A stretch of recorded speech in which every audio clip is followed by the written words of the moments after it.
Hey everybody, my name is Vitaly Grimblad and welcome to today's Daily Dose of Awesome, your 15 minutes of motivation, inspiration, and education to get your day started right.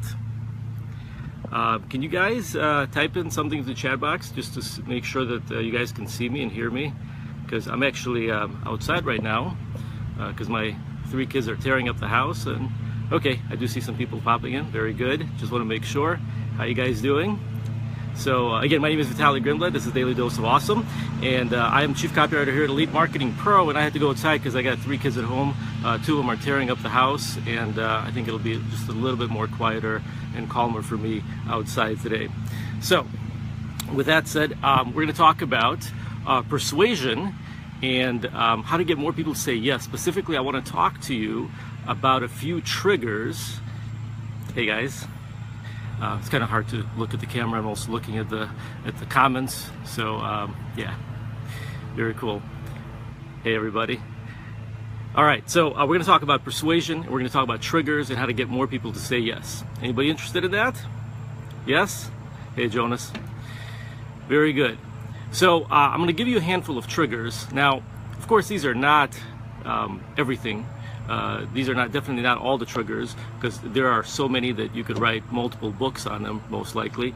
But I'm going to give you a handful that are important and the ones that I think about anytime I look at an ad, or I write an ad, and I write an email, and a blog post, and so forth. And those are the things that that I keep at the top of my mind as I'm communicating to people. And I'm going to tell you why they're important and why you need to think about them when you're communicating to your prospects. But before we get into that, I want to preface my talk with something that I call, what is persuasion versus manipulation? Because unless you come from a world of sales, unless you spent years in sales, most people, like I would say the overwhelming majority of people, don't really feel good about selling to others. They feel like they don't want to push other people. They don't want to be too aggressive. And I can always that in people's tone, even when they're emailing to me or they're leaving a Facebook comment for me to review an ad. They say, well, I don't want this to be too pushy or too hypey. And so I want to address that for just a second. And I want to talk about persuasion versus manipulation, because the first person that you have to convince before you can convince and persuade your audience is yourself, right? You have to be convinced that what you have is good, that what you do for people is good, that your product, your service, your business opportunity, whatever you're selling is going to benefit the person that you're trying to influence and persuade. So you have to persuade yourself of that first. You have to be convinced that that what you do is good. All right. Now, I'm pretty sure that everybody watching this right now, or will be watching this later, has a high level of belief in what they do. Okay. So once you get that out of the way, the next thing you have to do is you have to convince yourself that using certain persuasion triggers or techniques, if you will, is good, because people by nature are lazy and we all are. When I say people, I'm talking about us, myself included. We are procrastinators.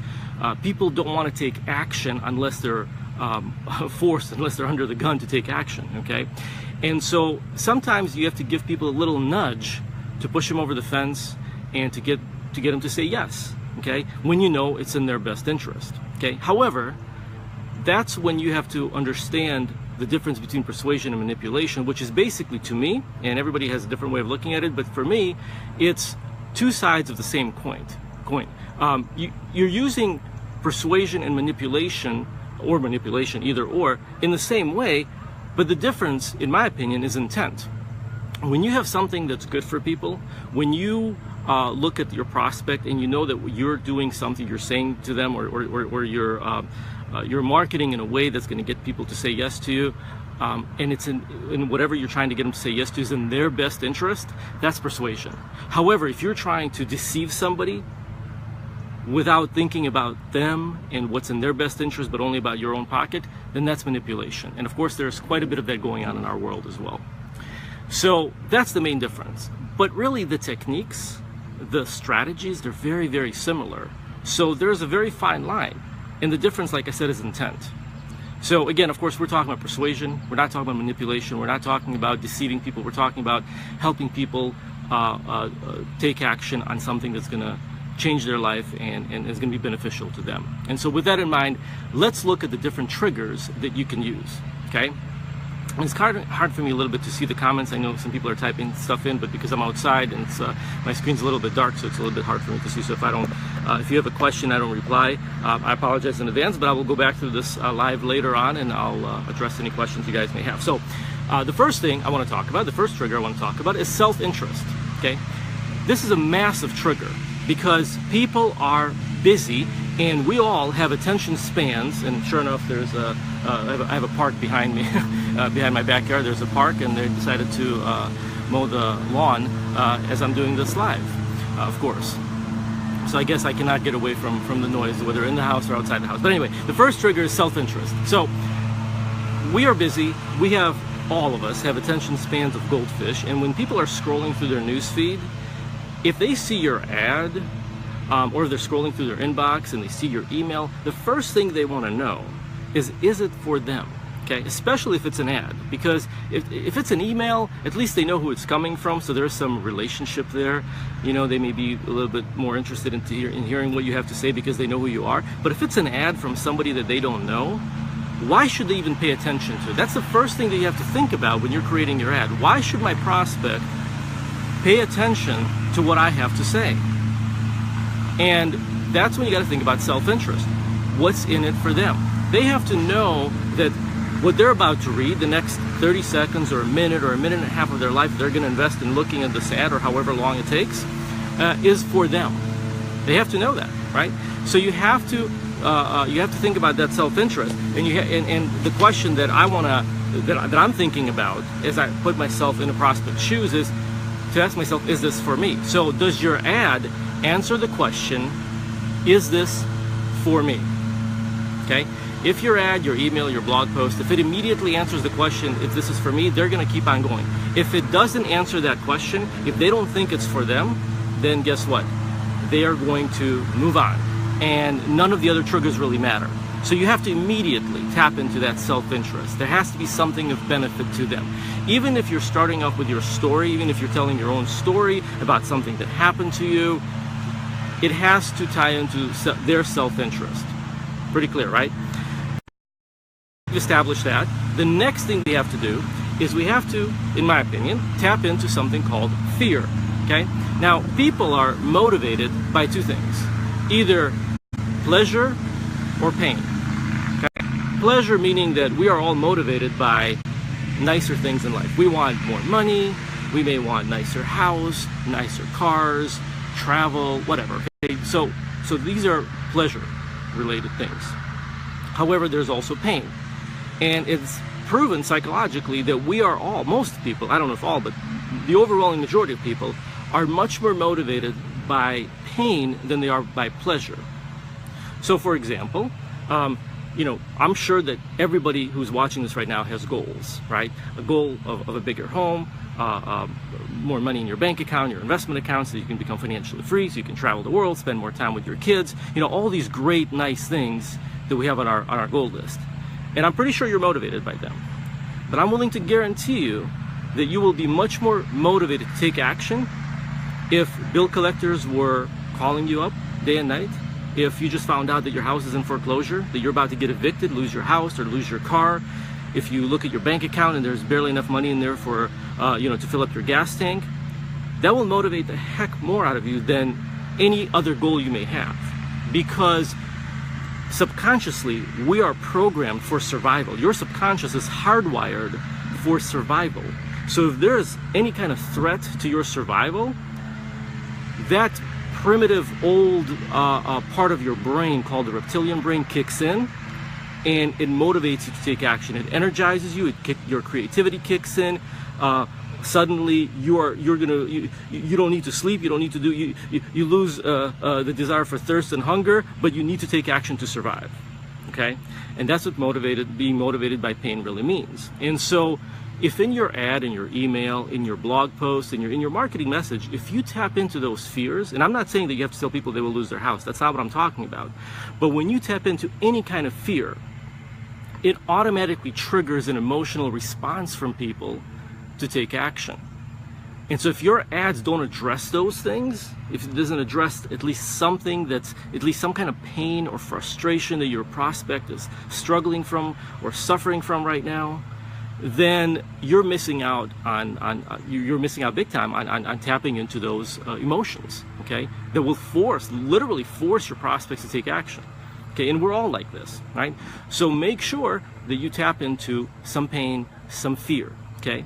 However, and this goes to my next trigger, which is hope. If you're going to tap into fear and pain and frustration, you have to follow that up with some hope.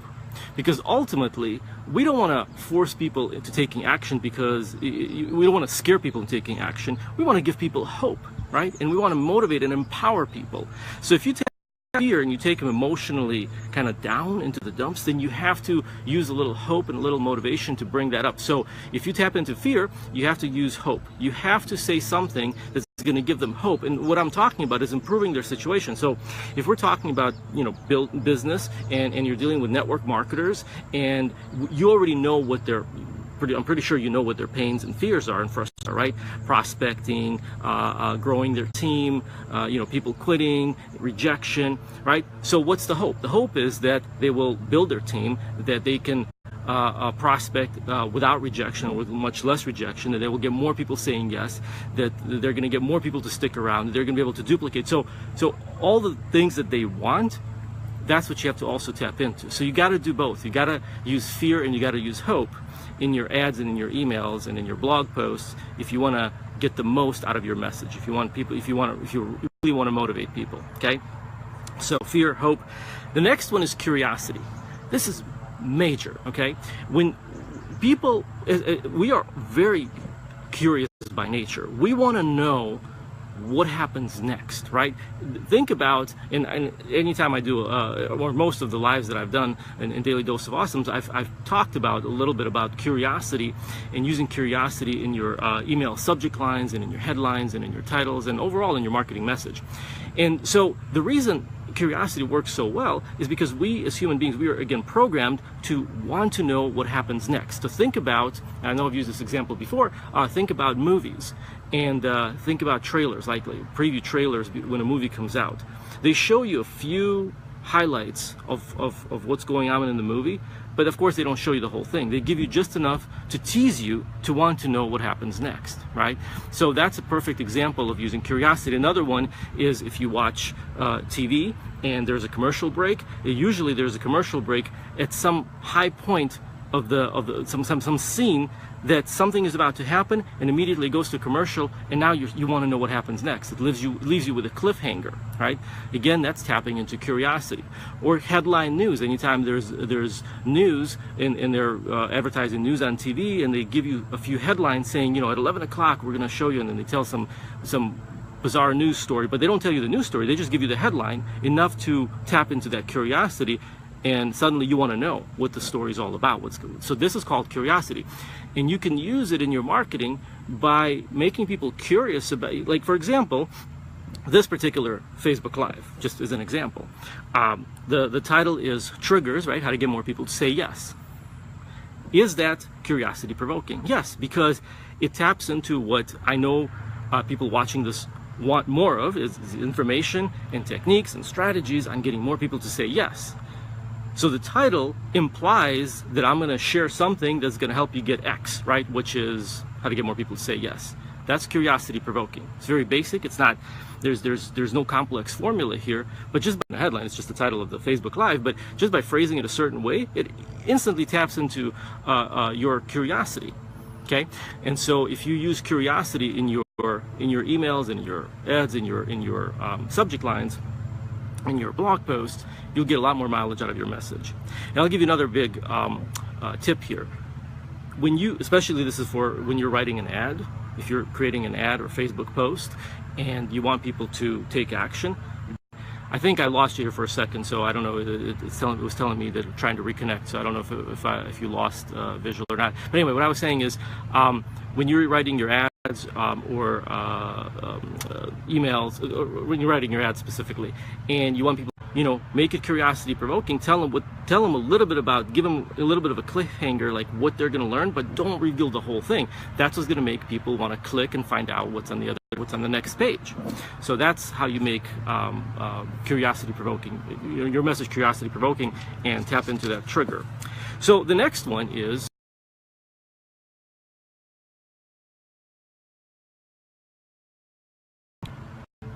you can say something in your ad and people can dismiss it because it's not believable.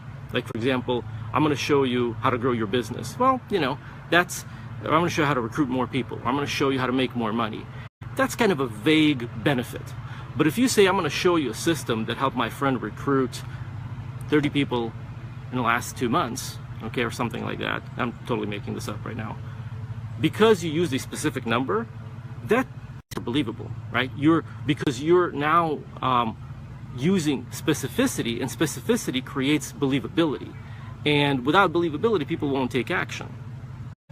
So use specificity if you can. If you can use specific numbers, if you can use specific dates, if you can use any kind of specificity, right? Always look at your ad or your email, whatever claim or benefit whatever benefit you're describing or claim you're making, and see how you could ask yourself, how can I make it more specific? How can I make it more specific so it becomes more believable? So specificity is a massive trigger. Another one is free, and of course we all know this because we love the word free, right? So if you're giving away a free report, if you're driving people to a free boot camp, if you're whatever, or you're giving something away for free, that's always going to lead to more people saying yes, because we love stuff that's free, right? You go into Costco or Sam's if you have one around, and they're giving out free samples of food, and you can see the line, especially when they're busy, like on a Saturday, you can see the line. People love to get those free samples. Why? Because it's free. Okay, so that's another. And finally, the last one, by no means the last trigger, but the last one I'm going to cover today is authority and credibility. We, as human beings, we like to listen to people that have authority and that have some credibility with us, or we think that they're credible people. Now, I learned this a long time ago when I was in direct sales and I used to sell financial products and services. If I was to simply call somebody up out of the blue, I have zero credibility with this person, okay? And it would be very difficult for me to even get an appointment with them, let alone for them to reveal their financial situation, write a check, and give me their IRA accounts and all of that, because I had zero credibility. However, if I had a referral from a client, and if I was to call that person up and say, hey, your friend or your brother or your cousin or your neighbor gave me your phone number, and then I would go into my script, suddenly I instantly have a certain level of credibility. They don't know me yet, but simply because it was a referral from somebody else, I already had a little bit of credibility and a little bit of an authority, okay? And so we like to listen. So I found out that people actually listen to people that have credibility and authority. And you can do that by simply creating content, by simply putting value out.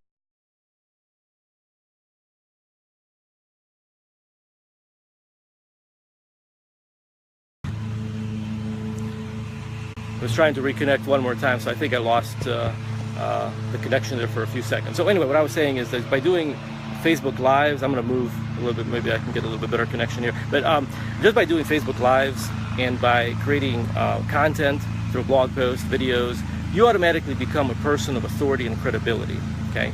So those are the triggers. So let me run through them one more time really quick, and we're going to wrap up with this before I lose connection again. So self-interest was the first one I covered, right? Making sure that what you're talking about is of interest to the person listening to your message.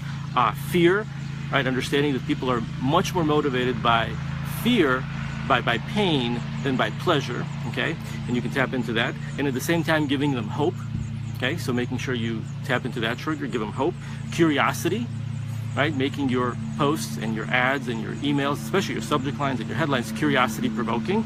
Specificity, right? Making it more believable by being more specific with your message and being more clear about what they get if they say yes to you.